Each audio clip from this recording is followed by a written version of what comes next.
kay Dodon Sermino naman, babante. Ayan. Dodon! Hello, ayan. Ang hirap talbogan ni Junardo, di ba? The Christmas is just around the... One-liner ka rin. Yan ang trademark niya eh. No, trademark na nga ni Junior, hayaan na natin sa kanya yon. But anyways, kasi mega, lahat naman talaga ng ginagawa mong pelikula, yung mga co-stars mo, nagiging ka-close mo talaga. But this time, iba yung closeness, talagang anak ang naging turing mo kay Alden. So, Let me tell you, si Miles anak ko rin yan. Which means, not everybody becomes my anak. Di ba? Parang lahat anak-anakan mo, pero ilan lang naman yung nagiging close sa'yo talaga. Si Julia. okay, Si yes. Miles. Si Alden. Si Alden and Coco, ang dalawang boys ko lang na talagang anak ko. Pero mas naging close si Alden sa akin dahil si Coco kasi he's genius yun eh. Hindi masyadong busy para maalagaan. Pero si Alden, my kids told me this, Mom, parang Kuya Alden is more like you than any of us is. Sabi ko, you know what, you're right. We have so much more in common than I have in common with any of my children. So much. We are so alike. It's very weird in a good way. It's very weird. The way we think, workshops pa lang natin, parang ang weird, parang diba, parang sinilang ko to. Nung nag-work na kami together, in-interview siya ng YouTube team ko, Inay, it's so weird. We just finished interviewing Alden, and then, my God, he's like you. He thinks like you. I knew it. Because see, that's why we get along. We think the same way. We have the same interests. We're both into real estate. We both think the same way. About certain issues, we think the same way. About our families, we think the same way. We're basically, he's basically the boy, me, and I'm basically the girl, him. Yun nga The girl, Alden, and he's my, so, it's funny kasi pala kaming January born, but I know actually someone who was born on the exact same day as I, and we are so opposite. So, I don't know, siguro, I don't know if you believe in that, I don't know if there's any truth to the position of certain planets and the sun and what the moon, I don't know about that, but baka pareho kami. So, we're so alike, super alike. Actually, para follow up, Mega, since ikaw naman ang mommy ni Alden ngayon, meron ka bang Christmas wish for Alden or birthday wish na rin? What I wish for Alden is that all his heart's desires are given to him because he deserves only happiness and everything he wants. He's very giving in.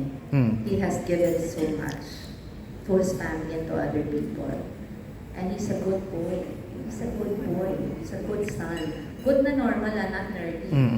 Good na normal na I want my son to grow up to be like him. I want Alden to end up with a girl that will deserve him. And because he will love her. You know, I want him to have the best of everything. Basta my wish is all his wishes for them.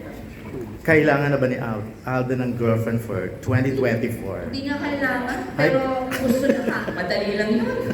Oo, because he's very loving. He's a very loving boy. Ayan, thank you very much. Thank you, Dodon. Po ba kayo nafe-feel na doon naman yung challenge na kailangan namin maibalik ang mga tao sa cinema? Oh my God, yes. In fact, kung saan ako interviewin, napopromote ko pati movie ni Ate V, tapos yung ibang entries, like when we were in Family Feud, diba? We also promoted for Ding Dong yung movie niya with Marian. Kasi it's a family. Showbiz, the Philippine showbiz industry is really a big family, one big family. When it becomes weak, it affects all of us. So when a movie is a hit like Alden's last movie, it gives us all, parang we get a shot of vitamins, vitamin whatever on our arm na parang it inspires us more and it gives us more hope, a bit more hope to, just push forward and keep making movies because we still have an audience for our very own. And the thing about the Filipino audience I have learned growing up in this industry is that they will always fall in love with I'm a K-drama fan, you know, you will fall in love with foreign singers, but you always go back to your very own. You'll always look out for your own. You'll always just love and adore your very own favorites, your homegrown favorites.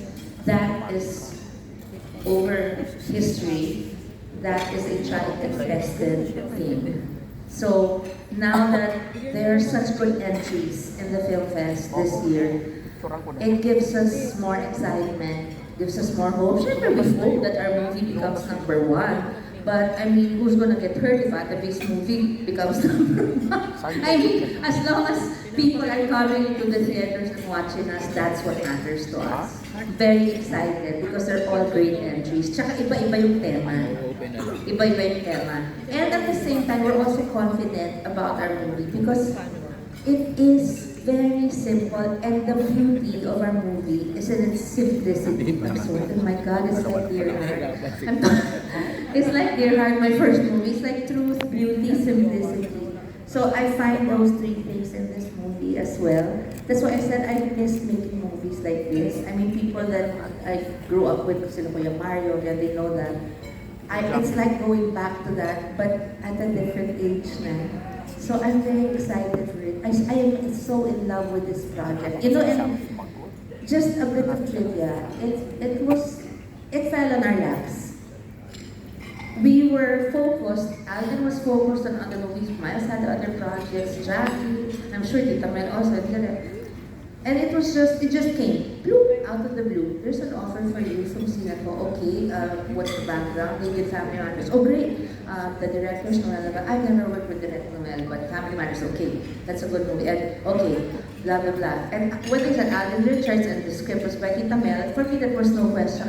I didn't have to read this. I didn't have to read the script, just know the story. I knew it was going to be handled by a master in writing, and having heard about Family Matters before seeing it, I knew it was going to be directed by someone who knew what he was doing, who later turned out to be a master. Yung pinag-uusapan namin ni Alden lagi. Direct Noel is so simple. He's parang kala mo, Dedma lang. But the minute, sobrang bait kasi, but the minute he gives you instructions, directions, he knows exactly what he's doing. And that comes from someone who's worked for the best. You know, parang, this was God-given, this project. It just fell on our laps. And I think it's because it's the right time for this kind of a movie, for the Filipino movie-going audience to watch. I think at this period in our lives, it's about time for a movie like this. Like Family Matters, but may I say better? Sorry, kahit, syempre, kami to. Okay. Yeah, so, I'm just so proud of it. It has that vibe. So, it's a feel-good movie. Mapagmalaki ko lang direct yung kuwento mo, yung nanood yung mo first. Ako na lang? Ay, hindi naman lang. O basta yung mga nakanood, kahit lalaki, pumapalakpak at umiiyak. Kasi it's a kind of movie na you're smiling, tapos magugulat ka kasi tumutuloy yung mga walang back. And then you go out, it's a feel-good movie. And parang after you watch, you're going to visit your mom or your dad. Yeah. Alright.